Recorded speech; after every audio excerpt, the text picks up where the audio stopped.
بسم الله الرحمن الرحيم تبارك الذي بيده الملك وهو على كل شيء قدير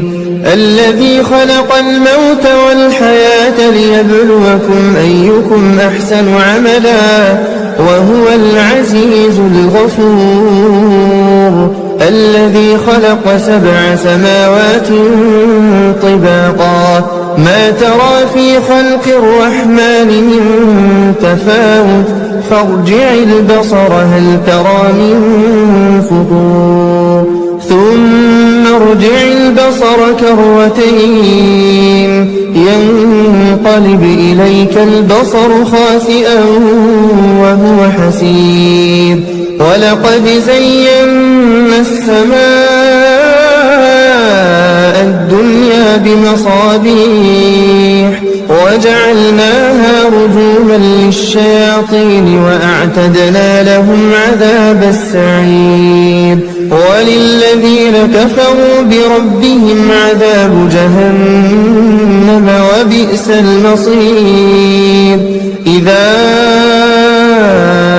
ألقوا فيها سمعوا لها شهيقا وهي تفور تكاد تميز من الغيظ كلما ألقي فيها فوج سألهم خزنتها ألم يأتكم نذير قالوا بلى قد جاءنا نذير فكذبنا وقلنا ما نزل الله من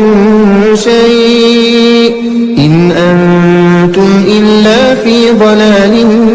كبير وقالوا لو كنا نسمع أو نعقل ما كنا في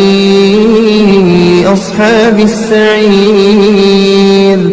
فاعترفوا بذنبهم فسحقا لأصحاب السعير إن الذين يخشون ربهم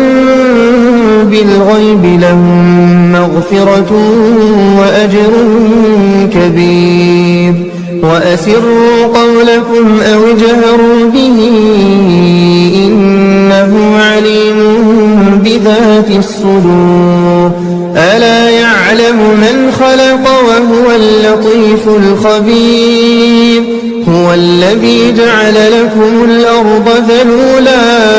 فامشوا في مناكبها وكلوا من رزقه وإليه النشور أأمنتم من في السماء أن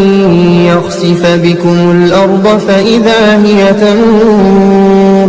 أم أمنتم من في السماء أن يرسل عليكم حاصبا فستعلمون كيف نذير ولقد كذب الذين من قبلهم فكيف كان نكير أولم يروا إلى الطير فوقهم صافات ويقبضن ما يمسكهن إلا الرحمن إنه بكل شيء بصير أمن هذا الذي هو جند لكم ينصركم من دون الرحمن إن الكافرون إلا في غرور أمن هذا الذي يرزقكم إن أمسك رزقه بل لجوا في عتو ونفور أفمن يمشي مكبا على وجهه أهدى أمن يمشي سويا على صراط مستقيم قل هو الذي أنشأكم وجعل لكم السمع والأبصار والأفئدة قليلا ما تشكرون قل هو الذي ذرأكم في الأرض وإليه تحشرون ويقولون متى هذا الوعد إن كنتم صادقين قل إنما العلم عند الله وإنما أنا نذير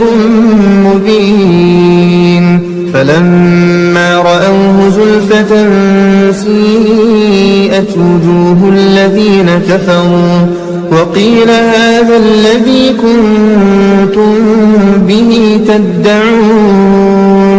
قل أرأيتم إن أهلكني الله ومن معي أو رحمنا فمن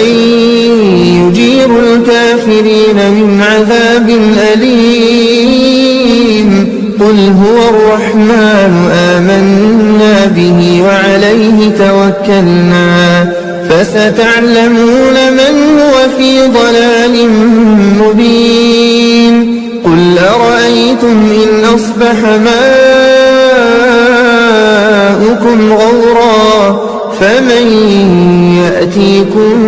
بماء